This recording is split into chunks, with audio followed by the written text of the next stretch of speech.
ఎప్పుడో బ్రిటిష్ వారి చట్టంలో ఉన్న రాజద్రోహ నేరం అనే 124A అనే సెక్షన్ని తీసి సుమోటోగా ఈ సునీల్ కుమార్ నాయక్ కేసు పెట్టి మరి ఇమీడియట్గా ముందు రోజే బళ్ళన్నీ రెడీ చేసుకుని మరి మే 14 ఉదయం 9ంటికి అతను కంప్లైంట్ ఇచ్చాడు. బట్ ముందు రోజే వెహికల్స్ అన్నీ మాట్లాడేసుకున్నారు. ఇవన్నీ విచారణలో తెలిసినాయి. ఆ వెహికల్స్ ఎప్పుడు బుక్ చేశారు, హైదరాబాద్ రావడానికి మనుషుల్ని ఎప్పుడు అలర్ట్ చేశారని. సో ఇదంతా ఒక ప్రీ ప్లాన్డ్ స్కెచ్. ఇద్దరు సునీల్ కుమార్లు ఇద్దరు ఇంకా పైవారి నాయకత్వంలో మరి బ్రహ్మాండమైన స్కెచ్ చేసుకుంటాం. నన్ను తీసుకెళ్ళటం, ఆ రోజు రాత్రి నన్ను దారుణంగా ఆ పుట్టినరోజు రాత్రి హింసించటం.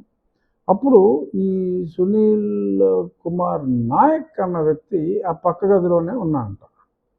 ఇవన్నీ కూడా 124 స్టేట్మెంట్లు ఇవన్నీ కూడా వచ్చినాయి. ఆ సునీల్ కుమార్ నాయక్ ఏమేమి మరి మాట్లాడాడు, తర్వాత సునీల్ కుమార్ నాయక్ అధికారులని ఎలా బెదిరించారు, ఇవన్నీ కూడా చాలా పోలీస్ స్టేట్మెంట్స్